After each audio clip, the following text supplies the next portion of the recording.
Today I go over the color scheme choice and how I applied it on the hashtag SteinTime Build Along with GeoBuilds.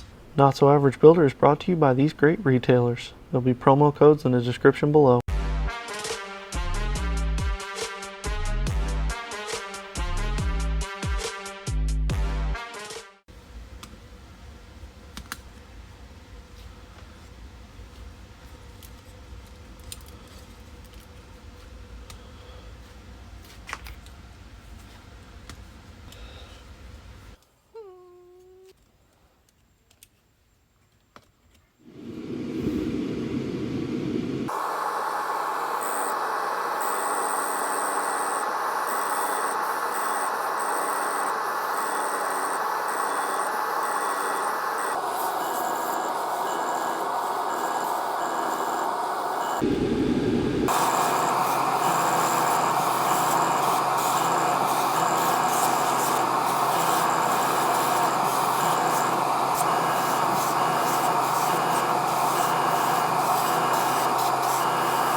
For the oranges, since I didn't have an orange, we start off with I did the blues and the oranges different. I wish I would have done the oranges the way I had done the blues. For the oranges, I did a 3-tone. Because I didn't have an orange, I had to make one, and I guess that was pretty much why I did what I did. So I created 3 separate mixtures for what I wanted to do. So this is a mixture of Signal Red and Barley Grey to create kind of like an orangey tone. And then I went around the base with just pure Signal Red. And the highlights I did with a mixture of more Barley Grey into the original Barley Grey Signal Red mixture to kind of give it more oomph. And that's what you see here. For the blues, I did a little different. I just based it, all the parts in gray, and then I hit them all with bright blue and left it, let it dry. And I also did a mixture of Barley Grey and bright blue. Sorry, this bottle's not mixed up. And I just did a top-down highlight on all of those to give it that shaded look. And that's what I was going for. I wanted something that was a shaded panel. It's not popping out right now because there is a gloss coat on it. I had to do a gloss coat. I normally don't, especially with lacquers. But I had to do a gloss coat on this because my primer was the Mr. Surfacer 1200 Gray. That was the bottle that I dropped. So I only had a little bit left in the bottle, and I figured, you know what, I'll pre-thin. I did not measure, and because of that, my mixture was incredibly thin. Incredibly thin. So my base wasn't attaching to the plastic as well as it could have, because I didn't pre-sand this kit. I just wanted to show you all what you could and couldn't do with a quick, not a quick build, but very minimal amount of product. And that bit me, because I didn't pre-sand the kit. There wasn't anything for it to bite onto because there wasn't enough primer, so it was very fragile. There were pieces rubbing off everywhere as far as paint goes, and I wanted to stop that ASAP. So I needed to make sure that I locked everything in and it wouldn't go anywhere. I had a little bit left of the SMS clear gloss that I used on the Zaku Warrior, so I had to use that. I ran out of that because there wasn't a whole lot in there, so I had to use my 2K gloss, and that's why some parts are extremely shiny and some parts aren't as shiny. Now, as far as the grays go, I based some of the parts in just straight Barley Grey, or not Barley Grey, in Dark Sea Grey, and it didn't flow with the rest of the kit.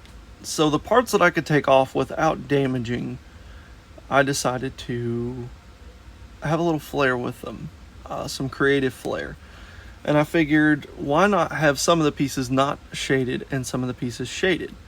So like all the white pieces that were originally on the kit, because the main armor parts themselves were kind of like a off-white color, those were blue. But any parts on there that were strictly white, and there wasn't a whole lot of them, there was just these panels on the shoulder pauldrons, whatever these things are called, and then the thruster tanks themselves. Those were all pure white. I wanted to change that up a bit, and I just included them with the gray pieces that I was able to take off. What I did with those, I based them in the Mr. Surfacer 1500 Black, let them dry, and then I just did a highlight with the Dark Sea Grey, and it gave it that, I don't know, almost ominous look. And I think that it has given me ideas for other kits. I really want to do this. I want to better myself with shading. I really do, especially using an airbrush. But I masked off some of the thruster areas to give them different tones.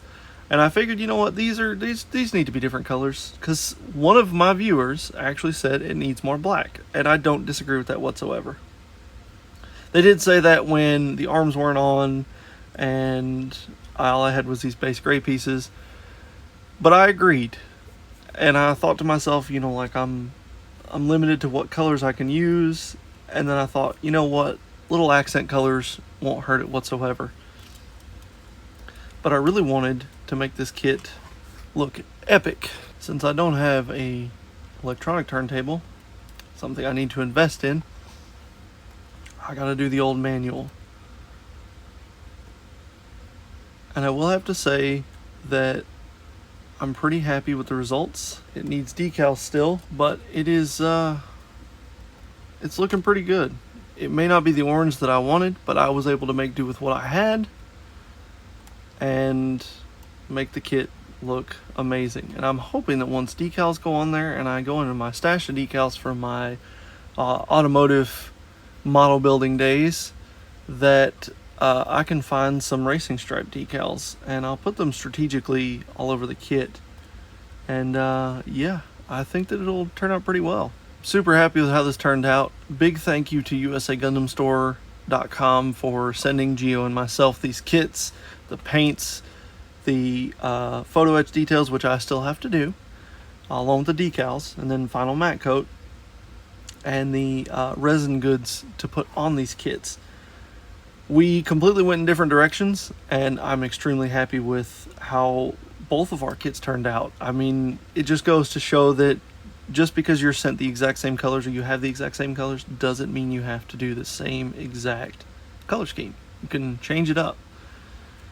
And big thank you to Gio for doing the build along with me. Like, that means a whole lot. Gio and I have become pretty decent friends over this build along, and I'm super excited to do future ones with him in the future. I mean, like, it's a whole lot of fun, and I encourage you, find a friend and challenge yourselves. pick one and do a build along. You don't even have to put it on Instagram, if you don't want to. If you're just following along and you throw your stuff out there and you don't think that it's good or whatever your case may be, try it anyway. Even if you don't put a series on Instagram or Facebook or anywhere else, do it, have fun with it, post the end results. You and the person you choose to go along in the build along with, post the results. One good way, I'll give a huge shout out to CG Builders. That's Casual Grade Builders on Instagram and now Facebook. They are doing a GM build series. It's basically a competition, but you can use the same thing, where any GM, it can be the GM Sniper, the GM2, I'm not familiar with all of the GM series, but any GM, whether it's HG, Master Grade, whatever, build it, do what you want to do with it, and post it up. And if you don't follow CG Builders, you need to.